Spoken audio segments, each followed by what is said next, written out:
गरीबी होती बड़ी लाचार, गरीबी होती बड़ी लाचार, रहा एक छोटा सा परिवार, घर में 5 पढ़ाने को गई नौजवान।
उनकी धर्मपत्नी के नाम है पार्वती। पार्वती 3 बच्चे हैं, मदन मोहन बेटा, बेटी का नाम मंजू। बैजू किसान घर से कुछ दूर पे पाही पुरिया है और हल बैल तो सब वहीं पे रखा है, बैल वहीं पे बंधे हैं बाबूजी। चैत का महीना है, गेहूं की डांट इकट्ठा करके बैजू और बैलों से अपने दमरी नाद करके दमरी चला रहा है। इधर पार्वती माँ बच्चों को खाना लेकर के भेजती है कि जाओ अपने पापा को खाना दे जाओ। तीनों बच्चे भोजन लेकर के पाही पुरिया पे जाते हैं बाबूजी। चैत का महीना है, दोपहरी बहुत तगड़ी है, तो लेकर खाना तीनों बच्चे आए हैं। पेड़ की छांव से बाबू को बुलाए हैं। आइए बाबूजी भोजन कर लीजिए, हम सब आए हैं, हम सबको विदा कर देंगे। भाइयों अपने तीनों बच्चों को देखता है कि खाना लेकर आए। के मुन्ना, रुक वहीं मैं आ रहा हूं। बैलों को बाबूजी फेर करके खूंटा में बांध देता है पेड़ की छांव में और बैलों को पानी देता है और भूसा दे देता है, खा रहे हैं। तीनों बच्चों के साथ में बैठ करके बैजू भोजन करता है। भोजन करने के बाद बाबूजी अपनी झोपड़ी जो है उसी झोपड़ी में तीनों बच्चों को ले जा करके लेट जाता है कि मुन्ना बहुत धूप भैलगा, धूप में कहाँ जाएगा, चला आराम कर ले, जब ठंडा मौसम हो जाए, दूर हो जाए तो जाए। तीनों बच्चों को बाबूजी लेकर के चारपाई पे बैजू सो रहा है। न जाने कहां से एक शराबी आया है, बस खलिहान के बीड़ी वही जलाया है। लगल रहा न हुआ महारानी, और बीड़ी निकाल लिया बाबूजी, मुंह में लगा लिया बीड़ी और माचिस जलाने लगा। अरे जिसको चाहूं मैं जिंदा जला दूं, और वो शराबी ने कोई काम नहीं किया, जलती हुई कहीं खलिहान में वो फेंक दिया। दारू पियन रहा, एकदम चढ़ी रहा, अब बीड़ी धरस किनाए धरस तीली जलते बहाई गए। कुछ खरपतवार में पकड़ लिया बाबूजी, धीरे धीरे बैजू की जो डांठ रखा है उसमें पकड़ लिया, डांठ जलने लगा। बैजू अपने तीनों बच्चों के साथ झोपड़ी में सो रहा है, डांठ जलते जलते झोपड़ी में आग पकड़ ली। जब झोपड़ी में आग पकड़ ली तो आग की लपटें तेज हो गई, मंजू की आंख खुल गई। मंजू की आंख खुलती है, अपने भाइयों को, मदन मोहन को जगाती है, ए मदन, ए मोहन, अपनी झोपड़ी में अपने लगल भैया बाल पकड़ के झकझोरती है, कोई बुला। बच्चे उठ गए बाबूजी, दोनों भाई उठ गए, कहा दीदी, सब तीनों बच्चे बाहर चले आए, बाबूजी की जगह रहे, ए बाबू उठिए, बाबूजी उठिए, अपनी झोपड़ी में आग लगी है बाबूजी।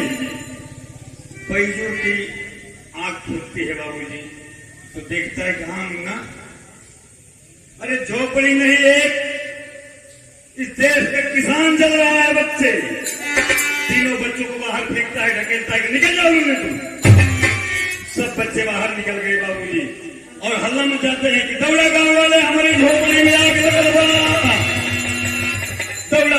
तमाम गांव वाले बाबूजी लेकर के, कोई बाल्टी, कोई डिब्बा, कोई कुछ लेकर के दौड़ता है।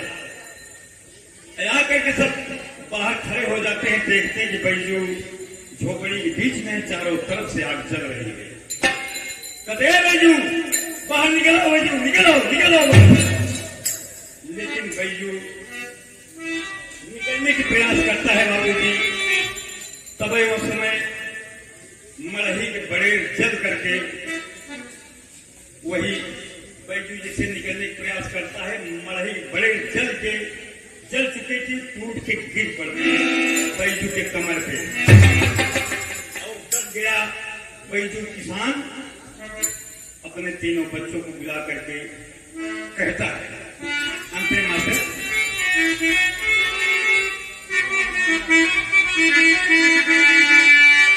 बैजू बोला बच्चा, मेरे मरने का नगम करना,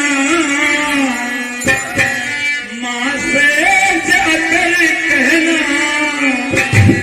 माँ से जाकर कहना, बस खत्म जिंदगानी है।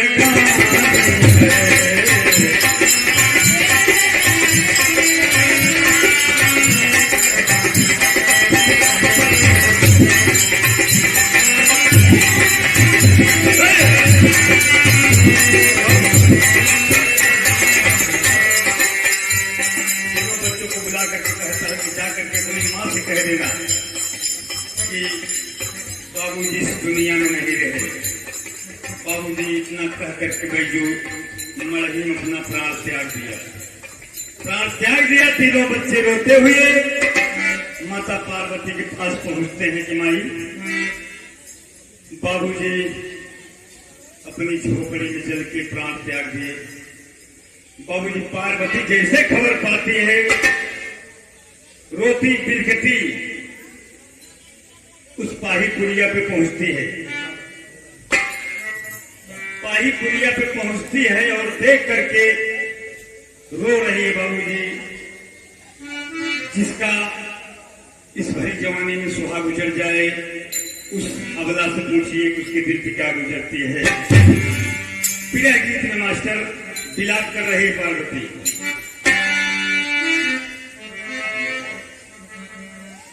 कहे सजना हो सजना हो, तोरा बिन जिया नहीं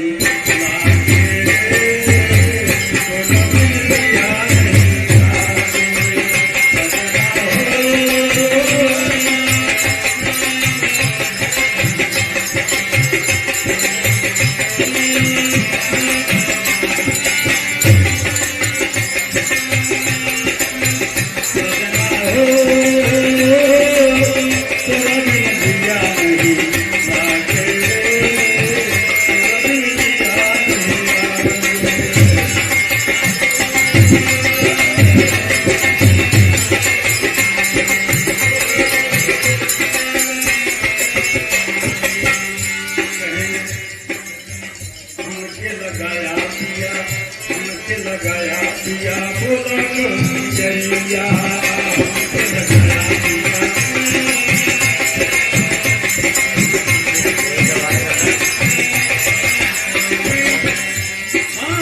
कब के सीधी मोरी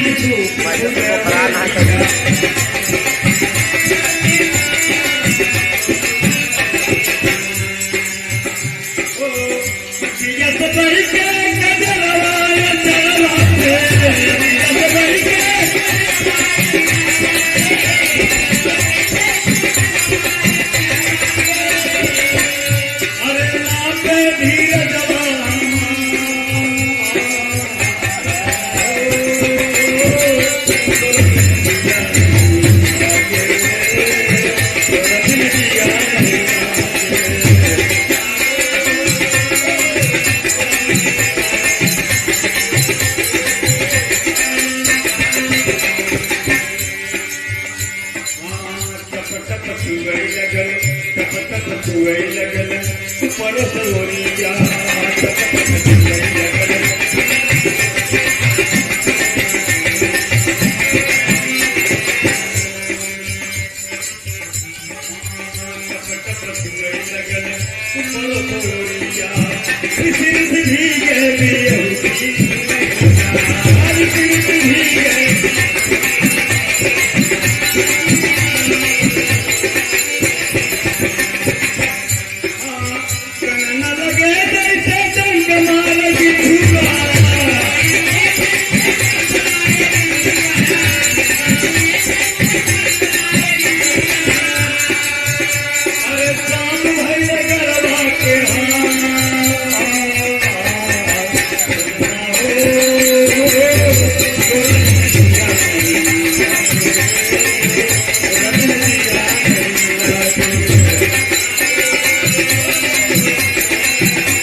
देवर जशोर की मदद से अंतिम क्रियाक्रम करके फुर्सत पाई। मदन मोहन है बच्चे दोनों पढ़ने के शौक करते हैं कि माई हम स्कूल जा केहू कहता ये बतावा का लिखा बा। अब बच्चे और क्या कहें, बच्चे मास्टर साहब से शिकायत करते हैं कि मदन मोहन दोनों बच्चे हैं, बहुत शरारते हैं मास्टर साहब, ये हम लोग को पढ़ने नहीं दे रहे हैं।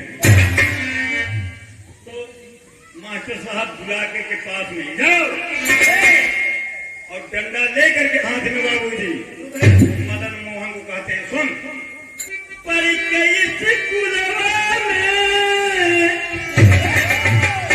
अरे थाना जी दंगा पढ़ाइए बचावा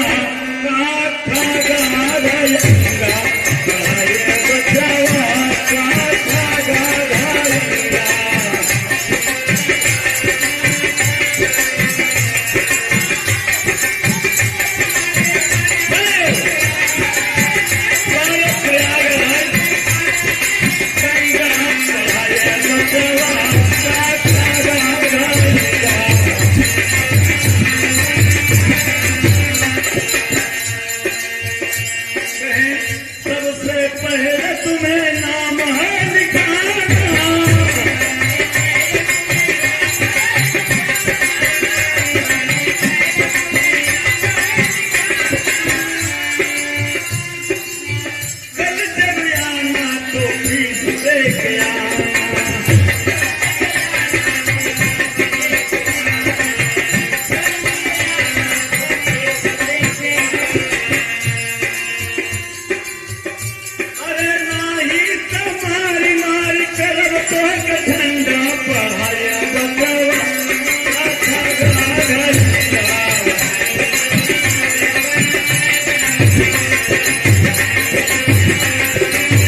आते हैं कहे माँ मास्टर साहब फीस मंगाए हैं, नाम लिखाने का पैसा मंगाए हैं। अपने तेवर और जेठौ सजा करके पार्वती कहती है कि हमारे बच्चे पढ़ना चाहते हैं, आप लोग मदद कीजिए, पैसा दीजिए। अगर तेरे बच्चों को दारू पीना है तो मेरे पास भेज दे, सुबह खेलना है तो मेरे पास भेज दे, पढ़ने के लिए कोई पैसा नहीं है। अरे बात है, पार्वती बोलती है कि तो गंदी बात है। तो लौट को वापस आती है, मदन मोहन से कहती है बेटा पैसा तो नहीं मिलेगा, रहने तो पढ़ाई करने के लिए। वही मदन छोकरवा हंस के मोहन से कहने लगा कि बालापन पाए नहीं सीख ये मुन्ना, बालापन पाए नहीं सीख। अब चली बीरना नगरिया के तरीके, चली के कहूँ मागी हमें तू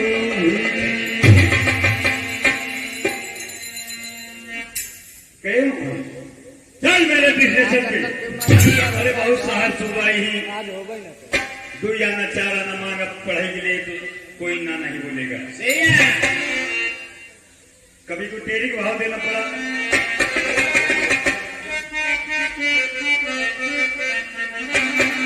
अरे सहनाई किसने छेड़ा बेसुनी, सहनाई किसने छेड़ा बेसुनी, कवित है मन मयूर मुख मंडल पे कढ़ाई, सहनाई किसने छेड़ा बेसुनी।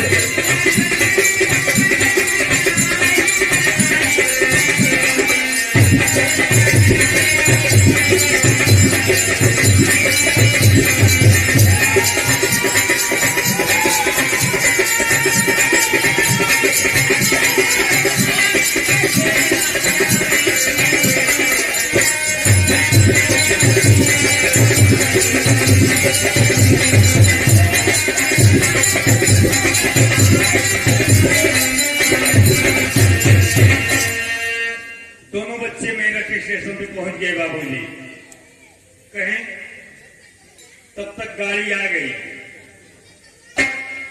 ट्रेन आ गई और मेरठ स्टेशन पर रुकी और दोनों बच्चे चढ़ गए। ओ बड़ा भाई मदन चढ़ गया, नीचे मोहन को रोक दिया, बच्चा मुन्ना तुम यही खड़े रहो, मैं आ रहा हूं कुछ साहब सुबह से पैसा मांग के। डिब्बे में चढ़ गया बाबूजी और बड़े बड़े साहब लोगों का जूता साफ करता है, जूता साफ कर रहा है और बोर्ड पकड़ के सबको पांव छू रहा है कि बाबूजी ए बाबू तू आना चार आना दादा, हम लोग चोरी डकैती नहीं करना चाहते हैं, पढ़ना चाहते हैं, हम बहुत गरीब हैं। तो क्या कहता है मदन, कहे कि बाबूजी बाबूजी हमारी कहानी सुन ला, जरा सी जवानी सुन ला, कर दो मदद मेरी यार, हम हैं गरीब बाबूजी बाबूजी।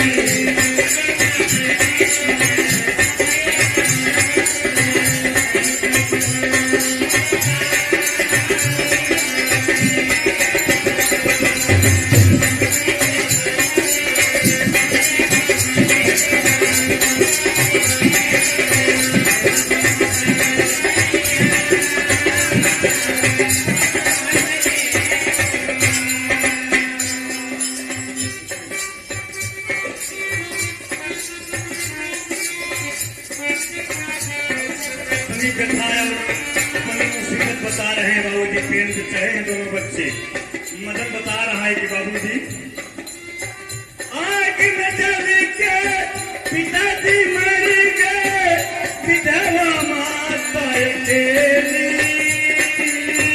विधवा माता अकेली।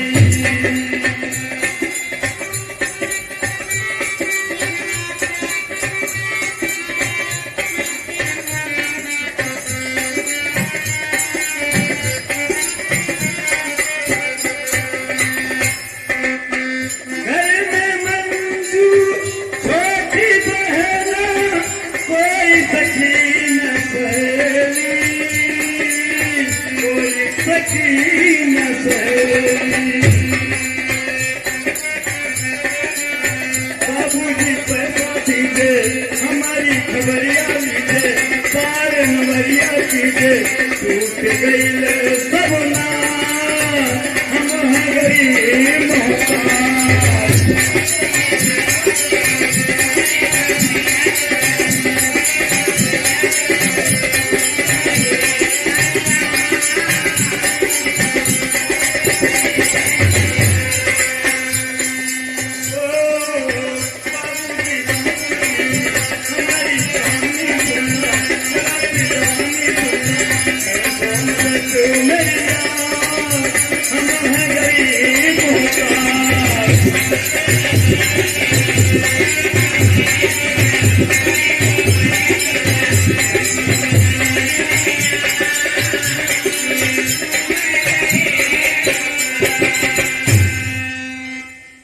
दोनों बच्चे, बाबूजी नीचे मोहन खड़ा है।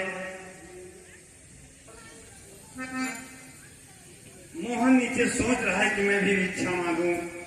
तब तक बाबूजी ट्रेन हॉर्न दिया और ट्रेन रवाना हो गई। ट्रेन तो चल गई और मोहन नीचे खड़ा होकर स्टेशन पे देख रहा है, अरे ये तो गाड़ी चल दी, इसमें मेरा बड़ा भाई है मदन। क्या मदन, रुक जा मुन्ना, ए ड्राइवर बाबू रुक के। लेकिन ट्रेन कहाँ रुकने वाली है? एक साहब पूछे, बाबूजी एक ट्रेन जा रही है? कि हाँ मैं तो जा रही है, तो अगले स्टॉप पे रुकेगी। अरे बाप रे, मोहन बेचारा सोच रहा है कि हमारा बड़ा भाई मदन उसी ट्रेन में है। क्या मदन, रोक के ड्राइवर बाबू, गाड़ी रोक के। पीछे पीछे दौड़ते चला जा रहा है बाबूजी। ट्रेन तो काफी रफ्तार पकड़ ली और ट्रेन आगे निकलती चली गई। तो उड़ान में देखे मास्टर,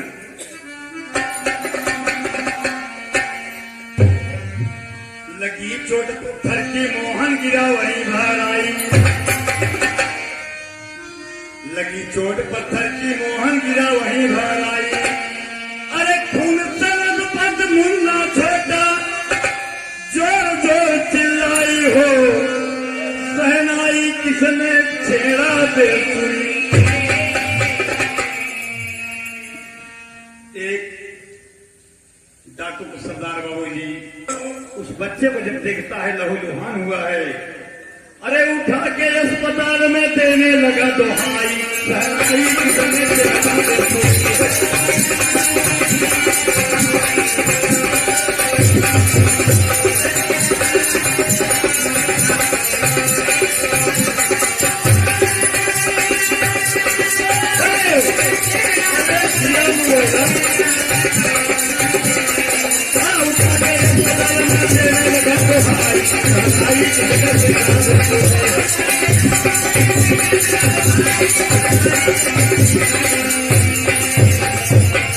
माता पार्वती घर पे इंतजार कर रही है कि हमारे दोनों बच्चे अभी तक आए नहीं।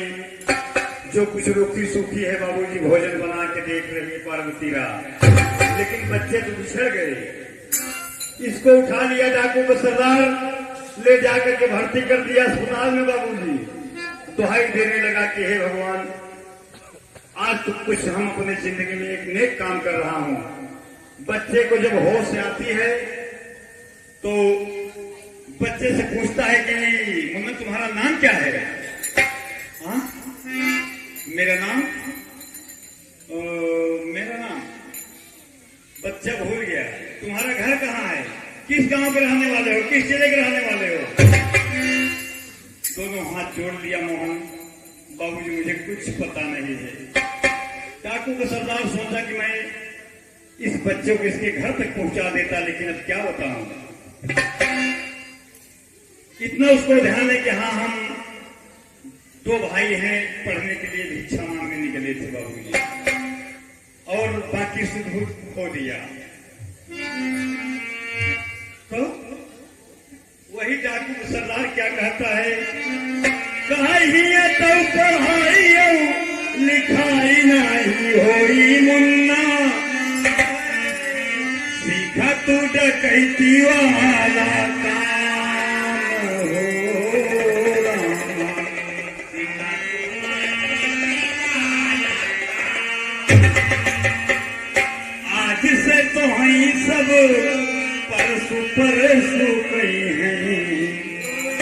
वैसे तोहरा नाम परशुराम।